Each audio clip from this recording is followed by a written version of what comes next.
Felicia and the Pot of Pinks. Once upon a time, there was a poor laborer who, feeling that he had not much longer to live, wished to divide his possessions between his son and daughter, whom he loved dearly.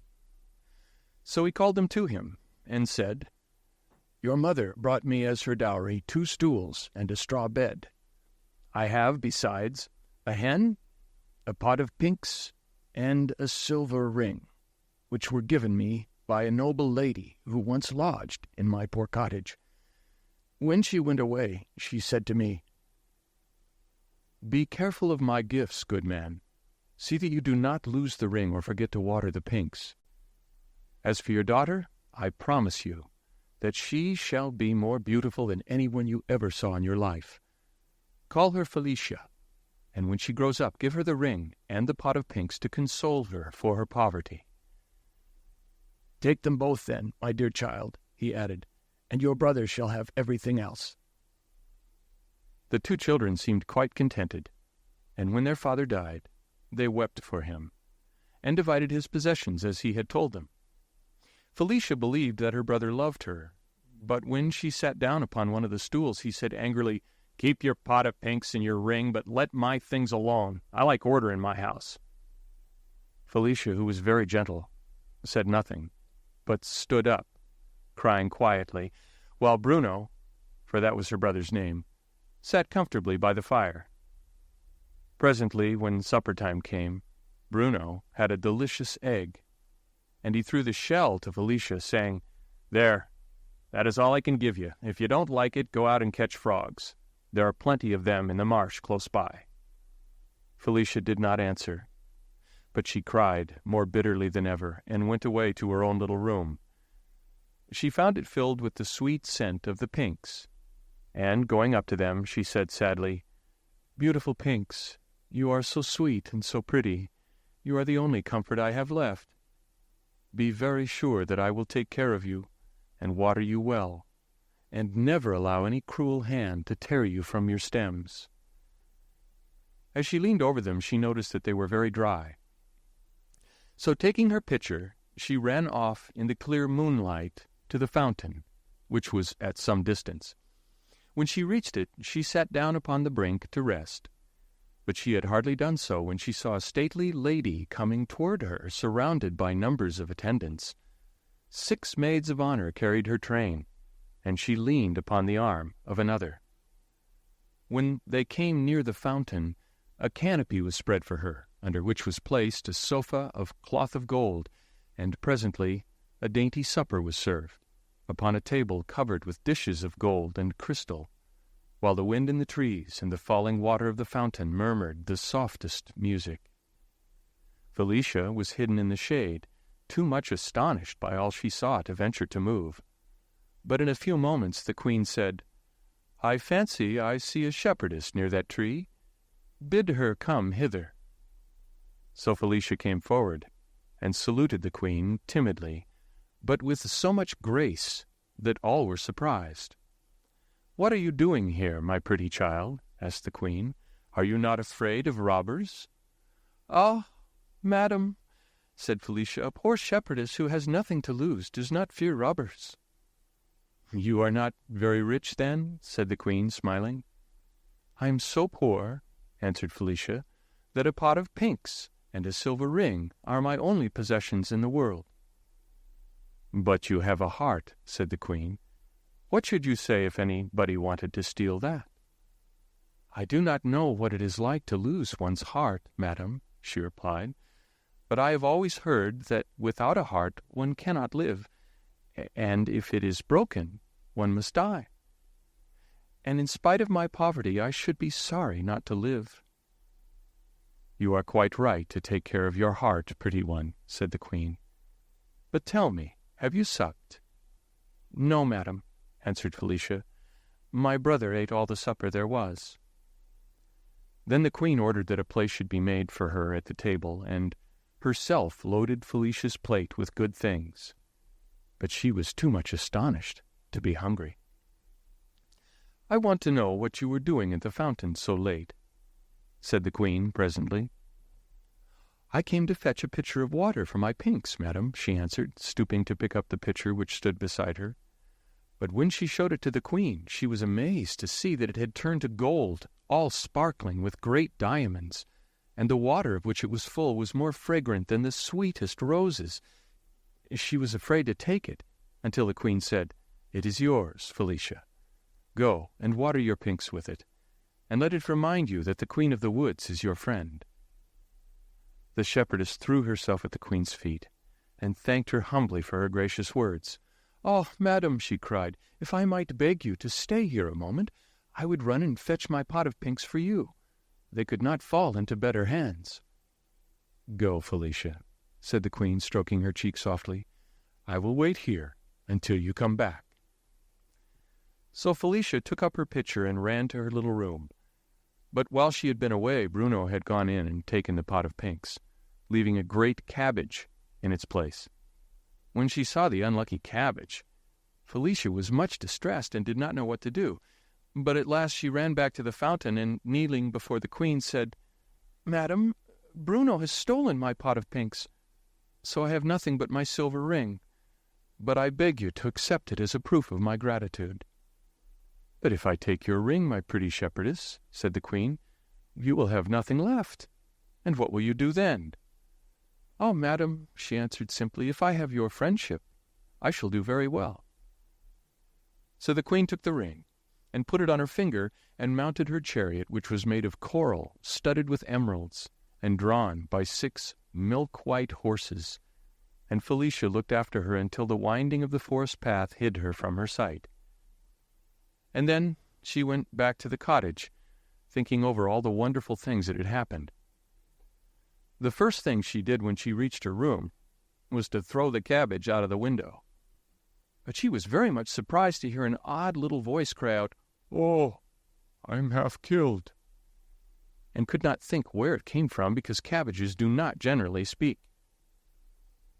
As soon as it was light, Felicia, who was very unhappy about her pot of pinks, went out to look for it, and the first thing she found was the unfortunate cabbage. She gave it a push with her foot, saying, "What are you doing here?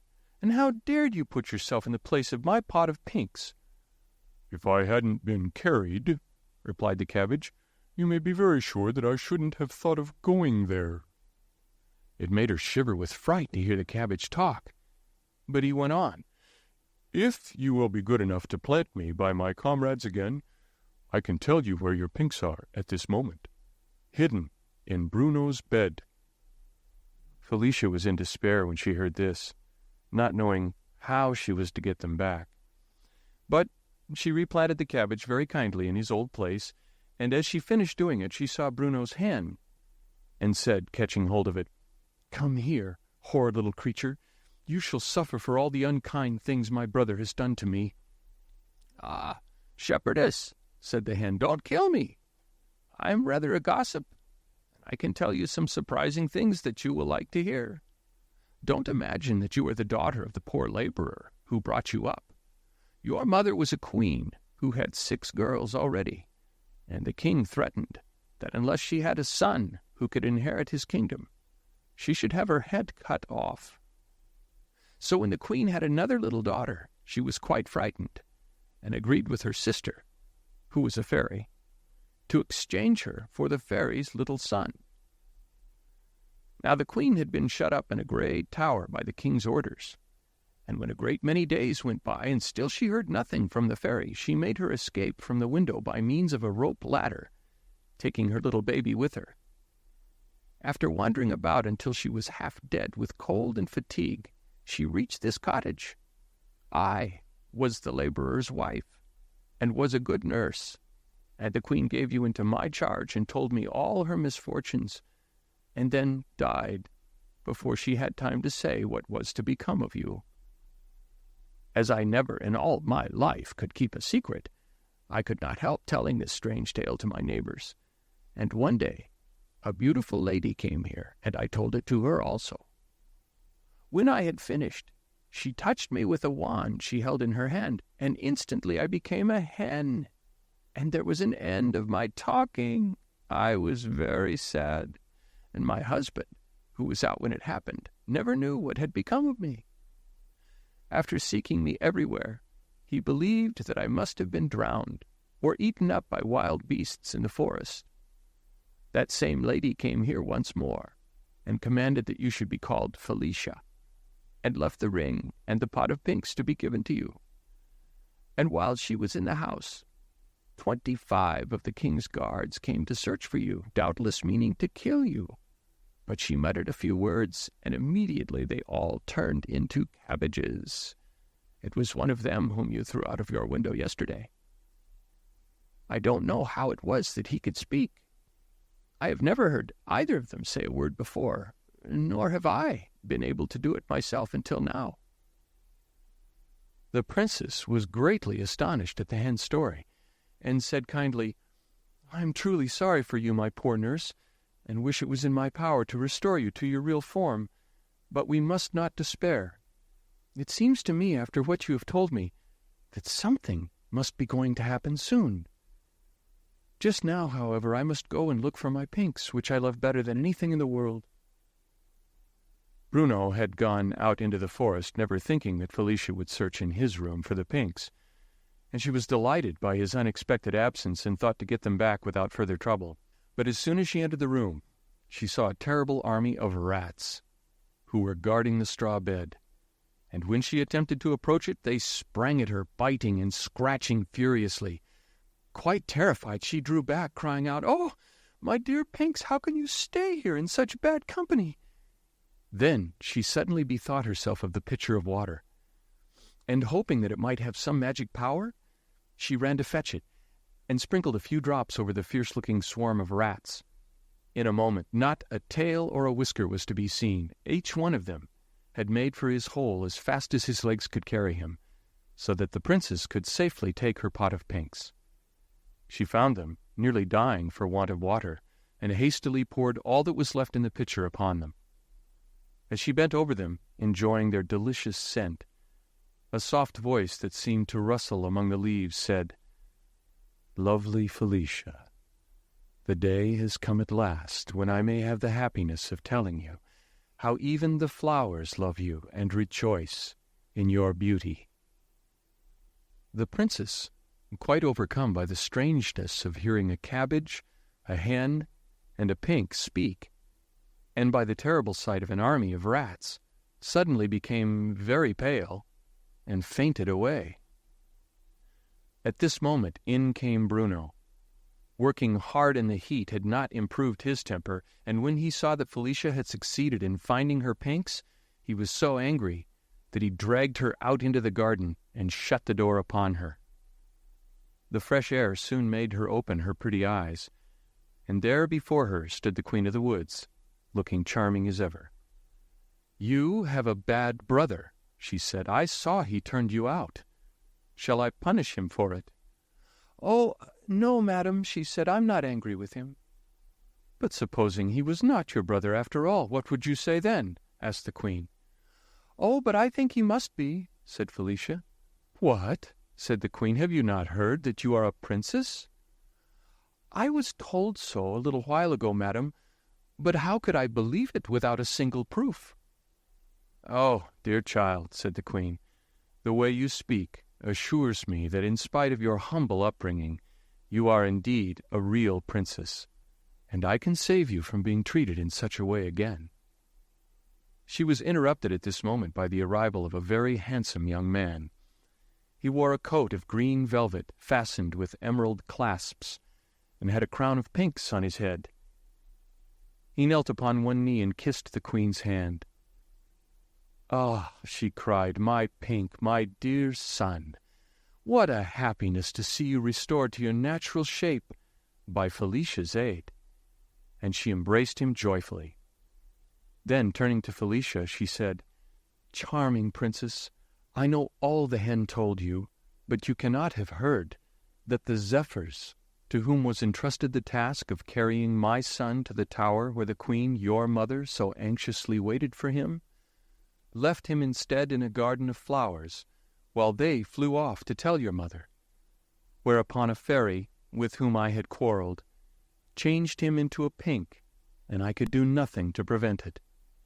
Well, you can imagine how angry I was, and how I tried to find some means of undoing the mischief she had done, but there was no help for it. I could only bring Prince Pink to the place where you were being brought up, hoping that when you grew up he might love you, and by your care be restored to his natural form. And you see, everything has come right, as I hoped it would. Your giving me the silver ring was the sign that the power of the charm was nearly over, and my enemy's last chance was to frighten you with her army of rats. That she did not succeed in doing. So now, my dear Felicia, if you will be married to my son, with this silver ring your future happiness is certain. Do you think him handsome and amiable enough to be willing to marry him?"